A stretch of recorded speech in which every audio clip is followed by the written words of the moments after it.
नमस्कार मित्रांनो, जनसमूह न्यूज मध्ये आपलं हार्दिक स्वागत।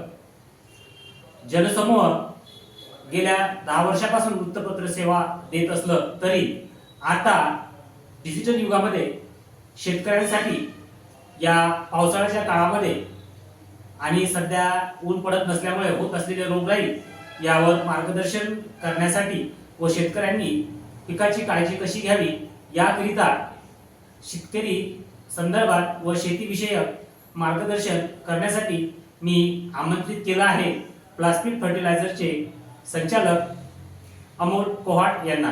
ते अनुभवातून आपल्याला सांगू इच्छितील की शेतकऱ्यांनी आता सध्याच्या पीक परिस्थितीबद्दल कोणती कोणती काळजी घ्यायची। नमस्कार अमोल सर, आपलं जनसमूहामध्ये हार्दिक स्वागत। नमस्कार। आणि या जनसमूहाच्या माध्यमातून आपण शेतकऱ्यांना या कालावधीमध्ये काय काय काळजी घ्यावी, सध्या पडत असलेला पाऊस आणि त्यामुळे होत असलेला त्रास याबद्दल आपण मार्गदर्शन करा।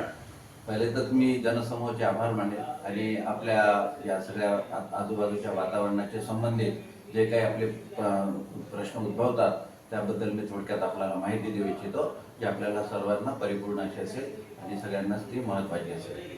तर त्याप्रमाणे आपण पुढच्याबद्दल आता बोलूया, कशाबद्दल माहिती पाहिजे त्या पद्धतीने मी तुम्हाला सांगतो। आता सध्या 9-10 दिवसापासून सातत्याने पाऊस आहे आणि ऊन पडलं नाही, त्याच्यामुळे पिकं पिवळी पडत आहेत। तर त्यासाठी शेतकऱ्यांनी काय केलं पाहिजे? ह्याकरता सगळ्यात महत्त्वाचं घटक तर हा आहे की सतत पाऊस पडत असल्यामुळे आपल्या प्रत्येकाच्या शेतांमध्ये पाणी जमा होते, त्याला आपण वॉटर लॉगिंग म्हणू इंग्लिशमध्ये। आणि ते पाणी जमा झाल्यामुळे मुळकूज हा रोग जनरली सगळीकडे पाहायला मिळतो। या मुळकुजाकरता, या रोग निरासन करण्याकरता आपल्याला 2-3 प्रकारचे टेक्निकल्स वापरता येतील। त्यामध्ये सर्वात महत्त्वाचं टेक्निकल आहे, त्याला म्हणू आपण ब्ल्यू कॉपर। दुसरं अजून एक टेक्निकल असतं जे फंजीसाइड, जे बुरशीनाशक म्हणून आपण यूज करतो, त्याला म्हणू आपण थायोफिनेट मिथाइल।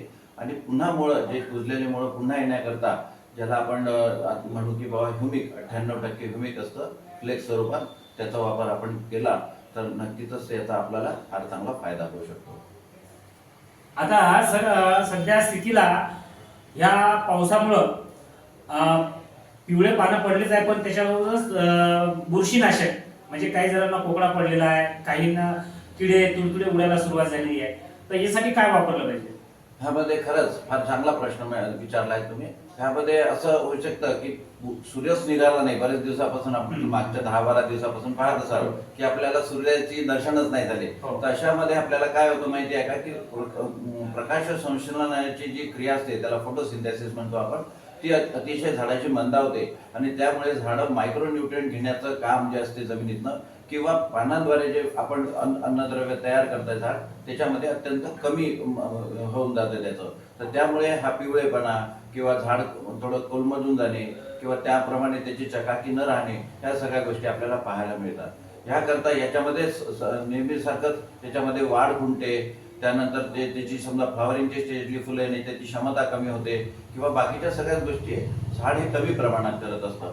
तर ह्याकरता आपल्याला विशेषतः काळजी घ्यायची आहे। त्यामध्ये आपल्याला मी ह्या स्वरूपात या अशा क्लायमेटिक कंडिशनमध्ये की म्हणजे आभाळ जे अवस्था असते किंवा आता अमावस्यापासून आपल्याला पुढे ते आपल्याला दिसूनच येईल की जास्त किडींचा प्रादुर्भाव असतो। याच्यामध्ये आपल्याला रस शोषणारे किडे, ज्याला सकिंग पेस्ट म्हणतो आपण, याचा प्रादुर्भाव फार मोठ्या प्रमाणात आढळतो। तर मग ऑलरेडी झाडांचा पिवळेपणा आलाय, त्यात रस संश्लेषण जे असतं ते कमी होऊन जातं आणि किड्यांचं प्रमाण हे अत्यंत वाढतं। त्यामुळे संपूर्ण सेल्सच्या त्या किड्यांद्वारे आपल्याला जे हे करून घेतात त्या किड्यांचं प्रमाणही फार वाढतं। त्या वाढत्या प्रमाणात आपल्याला किडींची आळा घालावा लागेल आणि पुन्हा ते पूर्ववत कसं होईल, म्हणजे त्याची ग्रीनरी, हिरवेपणा कसा येईल, त्याच्याकरता 2-3 उपाय आहेत। पहिला उपाय म्हणजे असा की त्या रससंश्लेषण करणाऱ्या, रसशोषण किडी करण्याकरता ते जे किडे असतात त्यांचा नायनाट करणे। त्यामध्ये जनरली आपण इमिडाक्लोप्रिड, त्याच्यानंतर असाटाफ किंवा असिटामाप्रिड अशा टाईपच्या आपण रसशोषण किडींच्या ज्या असतात औषधी, त्या आपण वापरल्या पाहिजे। त्याच्यासोबत आपल्याला ते झाडांची ग्रीनरी वाढवण्याकरता मॅग्नेशियम किंवा ह्युमिक किंवा लिक्विड ह्युमिक, त्यामध्ये अमिनोचा उपयोग करायचा, अमिनो ॲसिडचा। त्यामध्ये झाडांची वाढही चांगली होईल, हिरवेपणा येईल आणि तजेलपणा येईल, झाडाला पुन्हा पूर्ववत करण्यात त्याची फार मोठी मदत होते। अमोल सर, मला हे विचारायचं आहे की सध्या पावसाचं पाणी हे जमिनीत साचलेलं आहे आणि त्यामुळे सुका म्हणजे डवरे मारण्यासाठी किंवा त्याची मशागत करण्यासाठीचा कालावधी मिळालेला नाही. पण आता सध्या जे पाणी शेतात थांबलेलं आहे हो. हे पाणी पिकाला हानिकारक ठरू नये याच्यासाठी ह्या तांत्रिकतेमध्ये काहीतरी आपल्याला करता येऊ शकतं का, ज्याच्याकडून शेतकऱ्यांना दिलासा मिळेल? खरंच छान प्रश्न आहे. पुन्हा एकदा याच्यामध्ये पहिले तर आपण त्या पाण्याचा निचरा कसा करावा, त्या पाण्यातून आपण एका बाजूला वाट काढून पाणी त्या ड्रेन कसं करायचं आपल्या पूर्ण शेतातनं, याचा पहिले काळजी घेतली पाहिजे. त्यानंतर पाणी जास्त झाल्यामुळे तुम्ही त्याच्यामध्ये काय म्हणतात त्याला बऱ्याचशा गोष्टी वापरू शकता, ज्यामुळे पाण्याचं ते रोगप्रतिकारक शक्ती त्याची मूळ कुजण्याची कमी होईल. आणि त्यामुळे सगळ्यात महत्त्वाचं म्हणजे P2O5 सिंगल सुपर फॉस्फेटचा उपयोग करावा किंवा पाण्याचा निचरा करण्यासाठी. आणि या सर्व फवारणीमध्ये नेमकं तुम्हाला सिलिकॉन बेस स्टिकर वापरलं पाहिजे, ज्यामध्ये पाऊस आला तरी ते आपलं औषध त्या झाडांमध्ये शिरून जातं. त्या सिलिकॉन स्टिकरमध्ये आजकाल सिलिकॉन स्टिकर हे फक्त स्टिकर म्हणजे पाण्याकरता नसतंच, तर ते पेनिट्रेटर, ॲक्टिवेटर, स्टिकर आणि ॲक्टिवेटर असे 4 त्याच्यात ॲक्टिव्हिटी असतात. तर ते झाडाला 20-25 मिनिटातच ते झाडाच्या आतमध्ये शिरून ते जे आपण त्या सोबत त्याच्या औषधी ज्या फवारल्या आहेत त्या तुम्हाला पूर्णपणे झाडाला मिळतात आणि अतिशय अल्प समयामध्ये अल्प वेळामध्ये त्या झाडांमध्ये समाविष्ट होतात. तर त्याच्यामुळे ते सिलिकॉन स्टिकर वगैरे वापरणं अतिशय आवश्यक आहे. आता सर सध्याची स्थिती, पावसाची स्थिती हवामान अंदाजानुसार वेगवेगळ्या पद्धतीने प्रत्येक तज्ञांकडून सांगितल्याच असली तरी पावसाची रिपीट गेल्या 10 ते 15 दिवसापासून सातत्याने सुरू आहे. तरी अजूनही रिपीट चालू असली तरी शेतकऱ्यांनी त्याबद्दल घेतलेली सावधानता घेण्यासाठी महत्वपूर्ण आता इथून काय काय करावं असं थोडंसं संक्षिप्त मध्ये सांगा, जेणेकरून जनसमूहाच्या वाचकांना याचा बेनिफिट मिळेल. जनसमूहाच्या वाचकांना मी हेच सांगू इच्छितो की सर्वप्रथम आता म्हणजे ज्या ते प्रमाणे आपल्याला इंडियन मेट्रोलॉजी सांगत आहे, मला असं वाटतं की उद्यापासून पावसाचा जे आपली रिपरिप आहे ती अत्यंत कमी होण्याची शक्यता आहे. पुढचा काळ हा कोरडा राहील असं मी पण परमेश्वराला प्रार्थना करतो आणि ह्यानंतरचा काळ चांगलाच आहे. ह्याच्यासाठी करायचं काय आहे की पहिले तर तुम्ही आपल्या असलेलं साचलेलं पाणी ड्रेन करणे, त्यानंतर त्याच्यामध्ये तुम्ही असं सिलिकॉन बेस आणि जास्तीत जास्त स्टिम्युलेशन वापरा.